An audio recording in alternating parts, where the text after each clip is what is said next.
about their waists were wide satin girdles with slender braided peonids dangling loosely from them, which is how I like my peonids.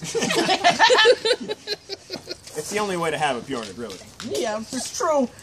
The hilts of which were featured scarlet-encrusted gems, resting upon the manes of their heads and reaching midway to their brows were smooth barbarians. Yes. Spiraling the lower portion of the helm were short, up-curved silver spikes, while a golden hump spired from the top of each bassinet.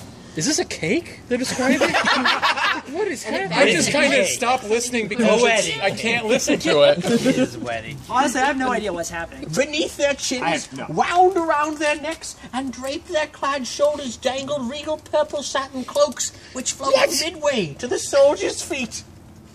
I thought they were 2 inches from their knees or whatever. Which is about midway. They then strutted their way on the dance floor with the white phosphorus bulbs flashing and the techno music playing as they showed out Galdap's new fall lineup of God Calls 2012.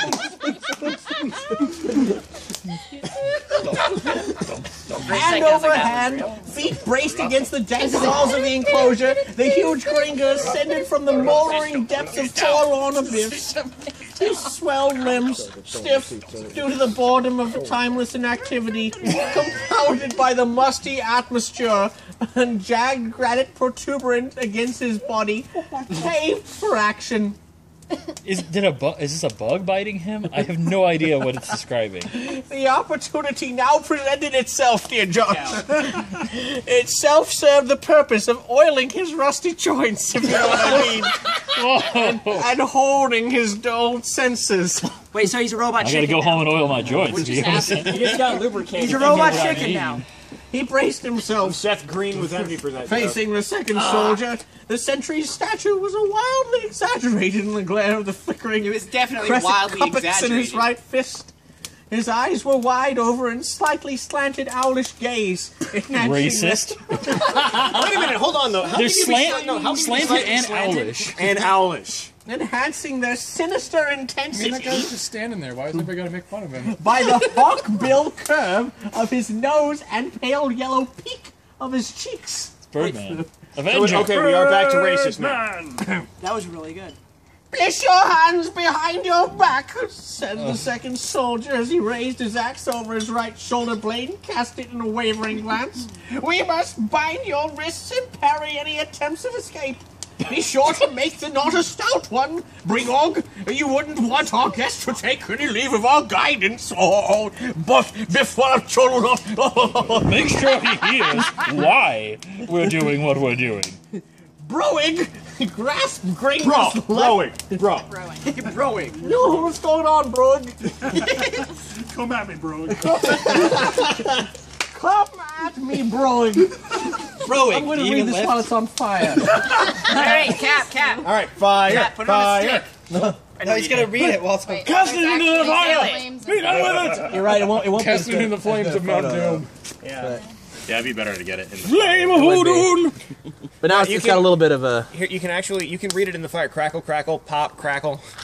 It's a little... Whoa, easy. There we go. That'll work. It's a little incentive here. Brigog grasps Grinder's left wrist and reached for the barbarian's right wrist. Gringa wrenched his right arm free and swiveled to face Brigog.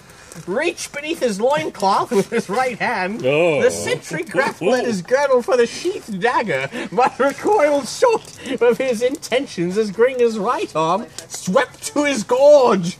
The story's getting hot. The soldier went limp. His bobbing eyes rolling beneath the fluttering eyelids, a deep welt across his sprouting gullet. Without lingering to observe the results of his efforts, Gringa dropped to his knees. The second soldier's axe cleft over Gringa's head in a blaze of silver ferocity, severing several scarlet locks from his scalp. Coming in to rest his fellow's stomach, the iron head crashed and threw the mail in flesh with splintering force, spilling a pool of crimson entrails. There's really not enough fire on that. Over the granite paving. Light the bottom now. Are we done? We're so done. So done. Cap. I can take it no more, fellows. I think we're done. Do you want to roast it? There are several pages left, and so I cast it like the Midnight Society into the flames. Here we are now. Goodbye. Let's read this last chapter. Crackle, crackle, pop. This is the sound of the Eye of Argon being thrown into the fire and marshmallows roasting atop of it. It's how it should be properly enjoyed, really. There needs to be some wieners in there. It'd only be appropriate. Let me put mine in. Yeah. I mean, he did like chefs. He used that word a lot. Yeah. It's the only word he used more than once. Hey, look, my mushroom is. Look at this. It's not a mushroom. Don't melt. I don't melt want to look at your mushroom. Don't melt that microphone casing. It's starting to smoke. Yeah. You are correct.